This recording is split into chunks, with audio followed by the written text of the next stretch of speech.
अगर ये ऑपरेशन सिंदूर नहीं होता तो पाकिस्तान और सऊदी अरेबिया का डिफेंस एग्रीमेंट नहीं होता, और ये नहीं होता तो वो डोनाल्ड ट्रंप जो फील्ड मार्शल आसिम मुनीर है उनको लंच के लिए नहीं बुलाते। दौर में जब ये ऑपरेशन सिंदूर हो रहा था, सिर्फ आप ही ऐसे थे जो तथ्यों को बरसा रहे थे, मैं कहूंगी ट्रूथ बॉम्ब जिसे अंग्रेजी में कहते हैं। मैंने ये सब्जेक्ट 48 इयर्स पढ़ा है।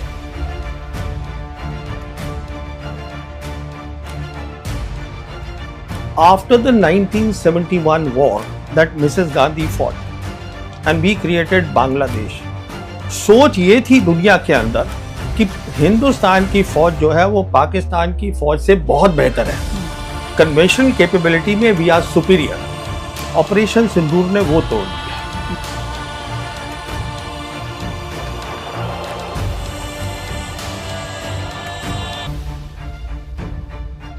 सारी जियोपॉलिटिक्स या सारी दुनिया का जो सोच थी वो थी focused on America and Europe, पर चीन का इतना बड़ा राइज हुआ है, economic rise, economic super power बन गया है कि वो सारी की सारी सोच हमारे एरिया में आ गई है। वो सिर्फ चीन के कारण हुआ है। कुछ भी कर ले चीन, रहेगा तो एक डिक्टेटरशिप ही। हम चाहे बुरे ही सही, लेकिन है तो हम एक लोकतंत्र। जी देखिए, कितने आप लोकतंत्र है आपको भी मालूम है, मुझे ही मालूम है, पहली बात। लेकिन भारत में चुनाव होते हैं, भारत में बोलने की आजादी है। कौन सा मुझे चीनी पत्रकार बता आप अभी मुझे बोल रही थी कि मैं एंटी नेशनल करार कर दिया जाऊंगा अगर मैं इससे बात करूंगा, आप मुझे बता रही है आजादी है। क्या भारत विश्व गुरु बन गया है? देखिए, विश्व गुरु तो भारत ने कह दिया हम बन गए हैं तो बन गए हैं। अब वो दुनिया माने ना माने वो एक दूसरी कहानी है। आप मानते हैं? नमस्कार, इस खास पॉडकास्ट में आपका स्वागत है। मैं हूं आरफा खानम शेरवानी। पिछले 11 साल के नरेंद्र मोदी के राज में एक शब्द आप बार बार सुनते होंगे, उस शब्द का नाम है विश्व गुरु। कि नरेंद्र मोदी ने चाहे कुछ किया हो या ना किया हो, एक काम जरूर किया है, भारत को विश्व गुरु बना दिया है। हद तो यह है कि बहुत पढ़े लिखे लोग, इस तरह के लोग जिनसे उम्मीद की जाती है कि वो ग्लोबल पॉलिटिक्स को समझते होंगे, जियो पॉलिटिक्स को समझते होंगे, वो भी इस झांसे में आ गए। मैं इसे झांसा शब्द इंटेंशनली इस्तेमाल कर रही हूँ। इस झांसे में आ गए हैं कि नरेंद्र मोदी ने भारत को विश्व गुरु बना दिया है। लेकिन आप पिछले सालों में अगर देखिए तो भारत की पाकिस्तान की प्रतिनिधि नीति, बांग्लादेश की प्रतिनिधि, मैं तो कहूंगी नेपाल की प्रतिनिधि, और सबसे ज्यादा अब ये देखिए चीन, और अब नया जो एक तरह से एक काउंटर पैदा हुआ, एक दीवार आई है भारत के सामने, वो है डोनाल्ड ट्रंप, अमेरिका के राष्ट्रपति। मेरे साथ इस वक्त स्टूडियो में एक खास मेहमान मौजूद हैं जो कि इन मुद्दों के एक्सपर्ट माने जाते हैं, न सिर्फ इसलिए कि वो इन मुद्दों की समझ रखते हैं, दूध का दूध और पानी का पानी। और इसीलिए पिछले एक साल में अगर एक ऐसा व्यक्ति है जिसकी विदेश नीति और रक्षा नीति पर भारत की सबसे ज्यादा तेजी से लोकप्रिय हुआ है, तो वो ये चेहरा है। हमारे सामने प्रवीण साहनी जी मौजूद हैं, फोर्स मैगजीन के एडिटर हैं। बहुत बहुत आपका स्वागत है। मुद्दे तो बहुत सारे हैं आपसे बात करने के लिए, वक्त तो जाहिर है सीमित ही होगा। मैं 2-3 मुद्दों पर जो चर्चा करना चाहती हूँ आपसे, वो ये कि अभी हाल ही में जो कुछ ही महीने पहले जो पाकिस्तान ने भारत के ऊपर कश्मीर में जो हमला हुआ पहलगाम का, जिसमें बर्बर तरीके से भारतीय नागरिकों की हत्या कर दी गई, उसके बाद जो पूरा ऑपरेशन सिंदूर हुआ, वो एक मुद्दा होगा जिसमें मैं बात करना चाहती हूँ। दूसरी बड़ी बात जो कोई नाम नहीं लेना चाहता इस पूरे फसाने में, जिसका कभी जिक्र नहीं होता, वो है चीन। चीन के प्रति भारत का जो रवैया है कि दोस्त हैं हम दुश्मन हैं। इधर देखिए हमारे पूरे गांव पे कब्जा कर लेता है चीन, और फिर प्रधानमंत्री जी जाके चीन में हाथ मिलाते हैं, गले मिलते हैं। और तीसरी सबसे महत्वपूर्ण बात, और ताज़ा जो तमाम बयान रहे हैं डोनाल्ड ट्रंप के, जिसमें उन्होंने ये भी कहा कि मेरा मुंह मत खुलवाइए वरना मैं नरेंद्र मोदी जी का राजनीतिक करियर तबाह हो जाएगा। मैं सबसे पहले आखिरी मुद्दे से शुरुआत करना चाहती हूँ कि बार बार डोनाल्ड ट्रंप ये क्यों कहना चाहते हैं और क्यों कहते हैं इस बात को कि ये जो संधि हुई, सीज फायर हुई भारत और पाकिस्तान के बीच, ये मैंने कराई। क्या उनका हित क्या है उसमें, इंटरेस्ट क्या है उनका? शुक्रिया मुझे बुलाने के लिए। सबसे पहली बात यह है, हमें ये समझना है कि जो उनकी सेकंड टर्म है डोनाल्ड ट्रंप की एज प्रेसिडेंट, तो उनकी कुछ प्रायोरिटीज़ हैं। उनकी टॉप प्रायोरिटी वो ये है कि वो चाहते हैं कि दुनिया उसको समझे और उनकी जो डोमेस्टिक ऑडियंस है वो समझे कि वो एक पीस टाइम प्रेसिडेंट है।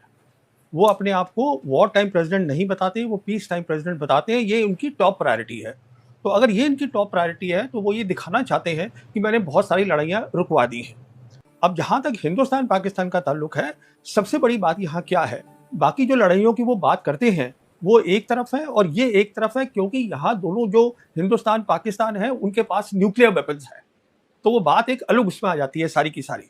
तो अभी उनका ये कहना है कि मैंने लड़ाई रुकवा दी। अगर आप उनके नज़रिए से बात देखें तो हुआ क्या था कि 6-7 की रात को ऑपरेशन शुरू हुआ, 6 मई और 7 मई, जी 6-7 की रात को ऑपरेशन शुरू हुआ, एयर वॉर शुरू हुई।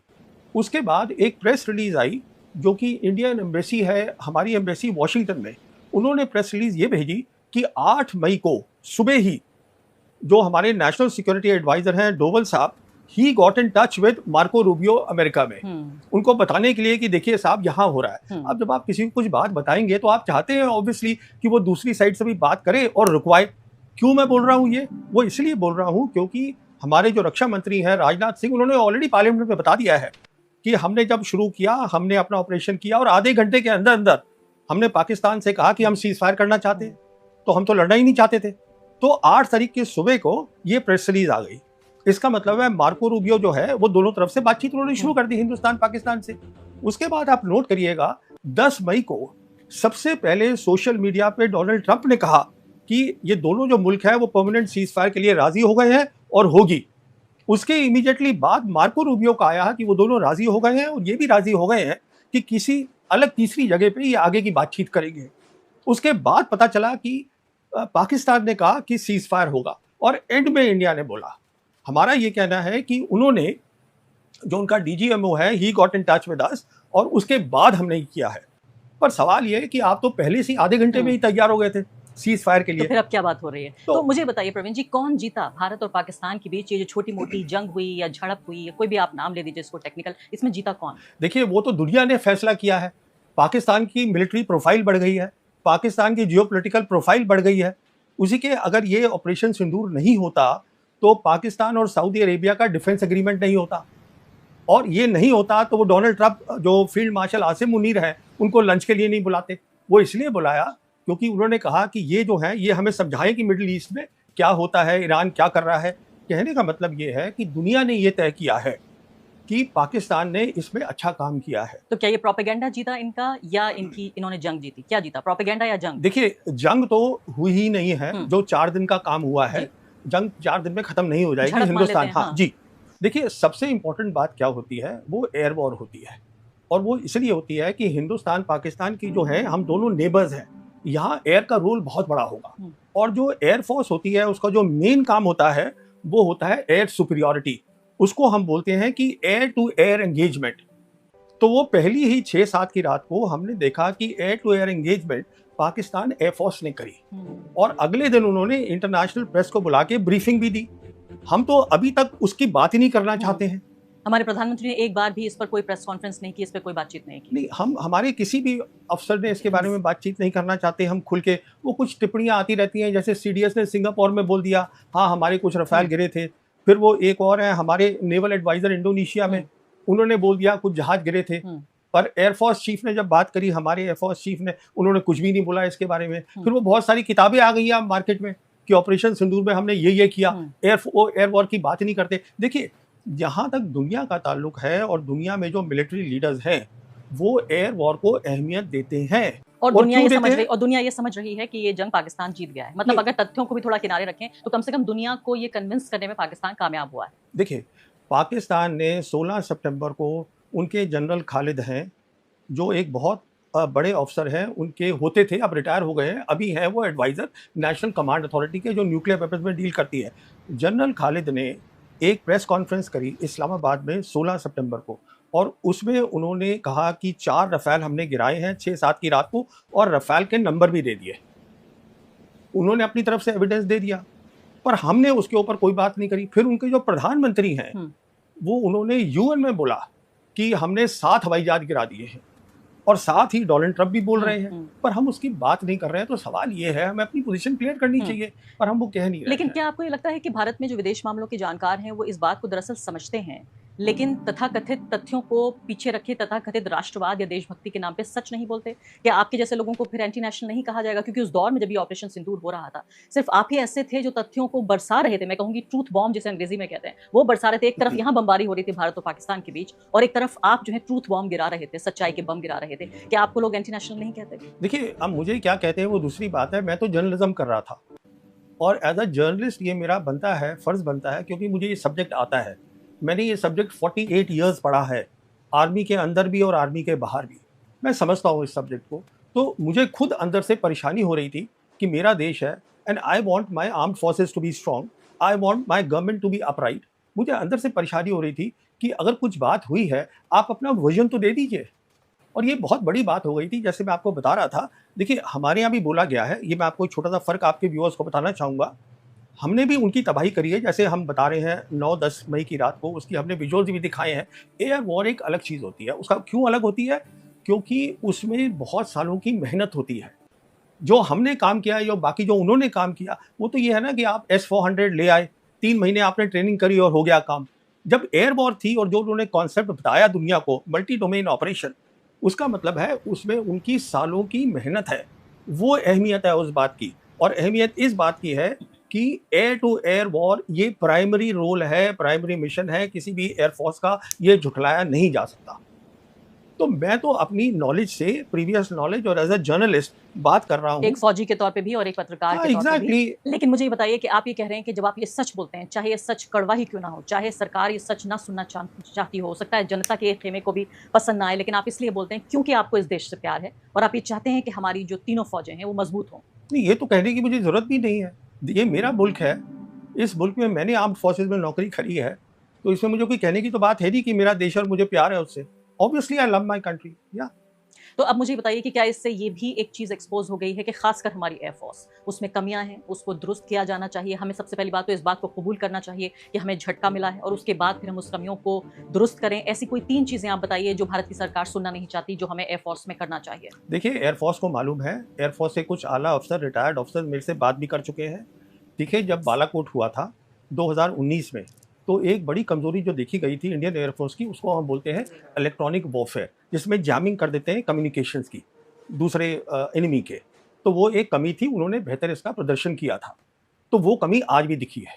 हम्म, तो तो पहली समझती है एयरफोर्स। हाँ, एयरफोर्स के सब ऑफिसर समझते हैं। ये ऐसी बात नहीं है। हमारी एयरफोर्स जो है वो एक बहुत प्रोफेशनल एयरफोर्स है और मुझे कोई शक नहीं है, एयर चीफ ने भी शायद राय दी हो प्रधानमंत्री को या जो भी बड़े पॉलिटिकल लीडर हैं कि शायद हमें इस्तेमाल भी नहीं करना चाहिए, क्योंकि उसमें कंस्ट्रेंट्स डाल दिए थे।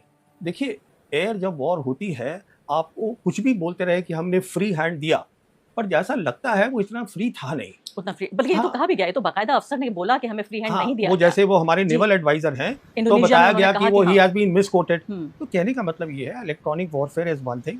दूसरा ये है कि अब जो एयर की लड़ाई है, जो पाकिस्तान ने दिखाया है और जो हमने अलग भी देखी है, वो अब डॉग फाइट्स नहीं होंगी एयरफोर्स की, वो होगी जिसको हम बोलते हैं BVR, बियॉन्ड विजुअल रेंज। इसका मतलब आप कितनी दूरी से मार कर सकते हैं, जैसे कि वो क्लेम करते हैं हमने 143 किलोमीटर्स पे जाके मार करी है, उसकी अहमियत है। तीसरी चीज़ स्पेस की अहमियत है, जिसमें उन्होंने बताया कि उनके पास विजिबिलिटी थी, उनको मालूम था, and because of electronic warfare उनको इलेक्ट्रॉनिक सिग्नल्स मालूम थे, वो आइडेंटिफाई कर पाए एयरक्राफ्ट को। कहने का मतलब ये एयरफोर्स सब बातें समझती है। We are a professional air force, इसमें कोई शक नहीं है, बट उसको शायद लिमिटेशंस में काम करना तो पड़ा है। पहलगाम हमला पाकिस्तान के जरिए करके हमें कमजोर करने की कोशिश की, हमारे नागरिकों की जान ली, उसके बाद हमने ऑपरेशन से दूर किया और उसका भी तथाकथित तौर पे फायदा पाकिस्तान को ही हुआ कि इतनी बड़ी डील अब उसे सऊदी अरब से मिल गई है। अगर ये जंग के नतीजे या जंग का जो पूरा प्रोपेगेंडा होता है, क्योंकि एक तो प्रोपेगेंडा वॉर भी होती है, वो अगर भारत के पक्ष में जाता है, तो क्या ये मुमकिन था कि ये पाकिस्तान सऊदी जो डील हुई या ये भारत सऊदी डील होती? देखिए, मैं इससे पहले आपको एक बात बताना चाहता हूँ।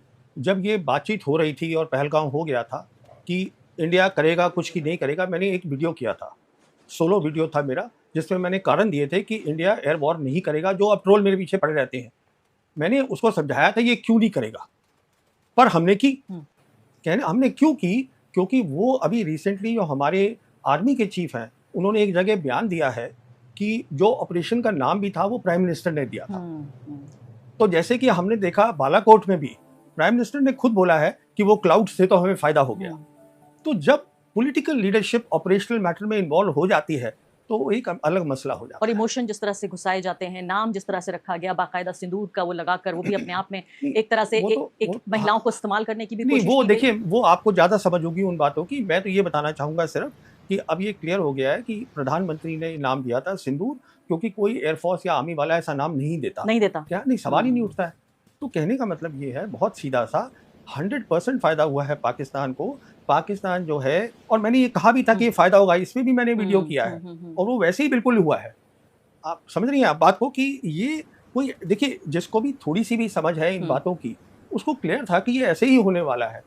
अब ये थोड़ा सा डिटेल हुआ, मैं पाकिस्तान पे बाद में आना चाहती थी, लेकिन चूंकि ये बात हो गई, अच्छा रहा। मैं वापस आना चाहती हूँ कि आखिर डोनाल्ड ट्रंप का हमारे प्रधानमंत्री के साथ मसला क्या है? क्या उनको कोई आपसी मनमुटाव है, कोई आपसी समस्या है? एक थ्योरी ये भी दी जाती है कि जब ये इलेक्शन कैंपेन चल रहा था यूएस में, प्रेसिडेंशियल इलेक्शन कैंपेन, तब नरेंद्र मोदी जी वहाँ थे, डोनाल्ड ट्रंप उनसे मिलना चाहते थे और चाहते थे कि वो भारतीय मूल के लोगों से पिछली बार की तरह अपील करें कि अब जी। की बार ट्रंप सरकार फिर से, लेकिन उस वक्त जब भारत के प्रधानमंत्री ने ऐसा किया, नरेंद्र मोदी ने, ट्रंप हार गए थे। तो मोदी जी को ये मैसेज दिया गया कि भई हार रहे हैं फिर से ट्रंप, तो उन्होंने उनसे मुलाकात नहीं की और तब से उनके दिल में एक फांस चुभ गई है और नरेंद्र मोदी के साथ ये उनकी पर्सनल दुश्मनी है।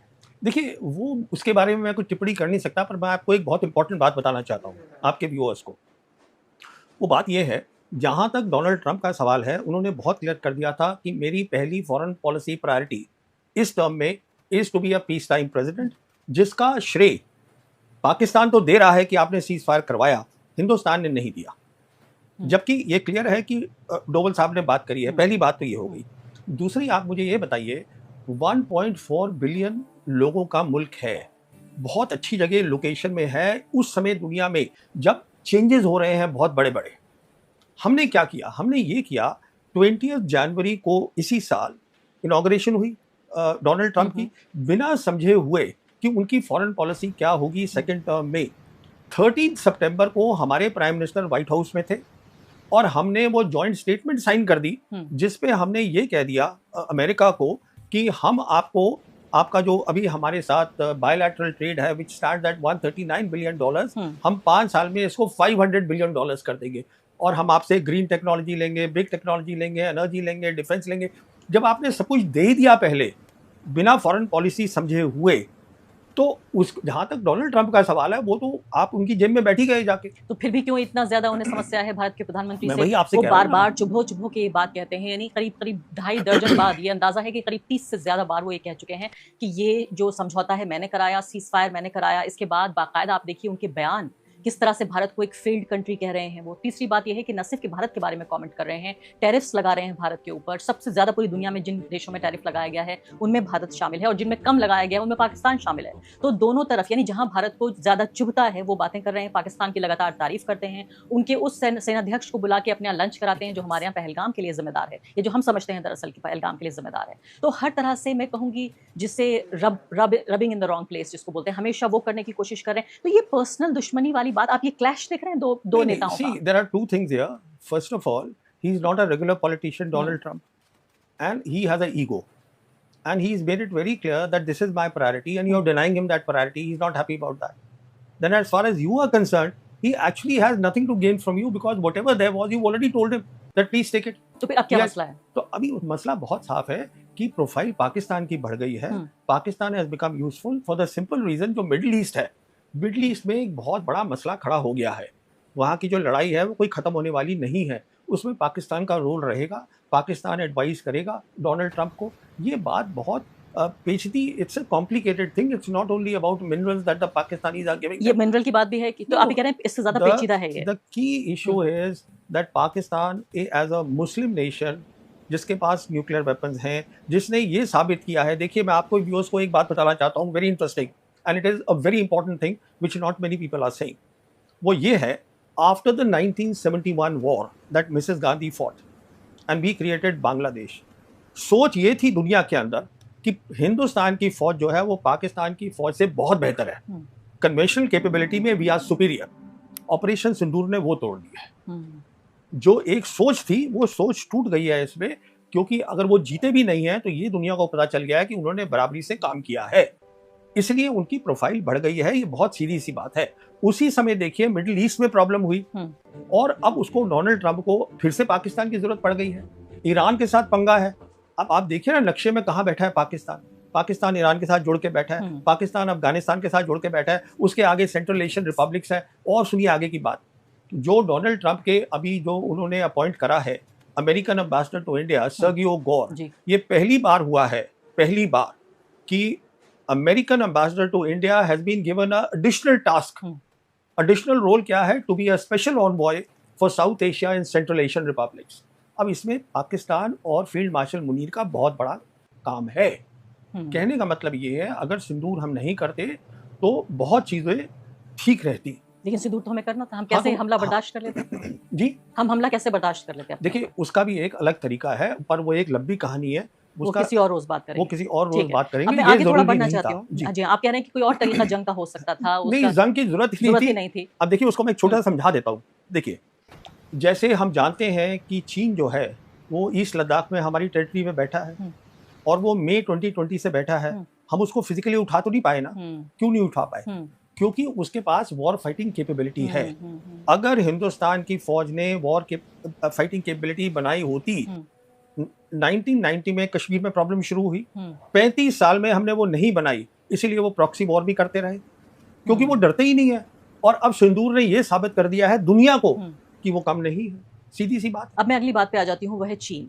जैसे मैंने कहा कि एक ऐसा शब्द जिसको बोलने के लिए तैयार नहीं है भारत में लोग, तमाम तरह के कब्जे कर रखे हैं, चाहे अरुणाचल का हम जिक्र कर लें, चाहे हम किसी भी तरह से इसको देख लें, भारतीय फौजियों की हत्या करने से लेकर हर तरह से चीन का फिलहाल मुझे आप ये बताइए कि उसकी ताकत को कोई ऐसा पैमाना है जो माप सके। देखिए, चीन बहुत ताकतवर मुल्क है। आज दुनिया में क्या हो रहा है, एक बहुत बड़ा सैलाब आ रहा है, स्ट्रक्चरल चेंजेस हो रहे हैं। और वो चेंज क्या है वो मैं आपको बताता हूँ बहुत दो लाइंस में। सारी जियोपॉलिटिक्स या सारी दुनिया का जो सोच थी वो थी focused on America and Europe. पर चीन का इतना बड़ा राइज हुआ है, economic rise, economic super power बन गया है कि वो सारी की सारी सोच हमारे एरिया में आ गई है। वो सिर्फ चीन के कारण हुआ है। तो चीन आज दुनिया में तीन बड़ी ताकतें हैं, वो है अमेरिका, चीन और रशिया। चीन उनमें से एक है। तो चीन जो है वो उसका जो वो अपनी बराबरी है उसकी अमेरिका के साथ। लेकिन नंबर 1 है चीन इसमें, इन तीनों में, या नंबर 3 पर है? देखिए, जब आप इकोनॉमिक पावर की बात करते हैं तो वो नंबर 1 है। और मिलिट्री? और जहां तक मिलिट्री पावर की बात करते हैं, क्योंकि अमेरिका की मिलिट्री बेसिस जो है दुनिया में आज भी जो है 800 मिलिट्री बेसिस है अक्रॉस द ग्लोब। अगर आप मेरी पर्सनल राय मांगते हैं तो मैं आपको अभी बता देता हूं कि अगले 5 साल के अंदर दुनिया को पता चल जाएगा कि China is the number 1 country in the world. Military के हिसाब से भी? देखिए, मिलिट्री तो नहीं होता, सबसे बड़ी चीज हम्म, होती है टेक्नोलॉजी। क्योंकि टेक्नोलॉजी इंपैक्ट करती है मिलिट्री को, टेक्नोलॉजी इंपैक्ट करती है इकोनॉमिक्स को। और इसी टेक्नोलॉजी का फिर से वापस वही बार बार सवाल आ रहा है कि पाकिस्तान प्लस चीन से भारत लड़ा और इसलिए भारत को मुश्किल हुई। ये पूरे ऑपरेशन सिंदूर के मामले में भी नहीं, वो एक अलग बात है। वो उसकी भी एक छोटी सी कहानी है, वो भी आप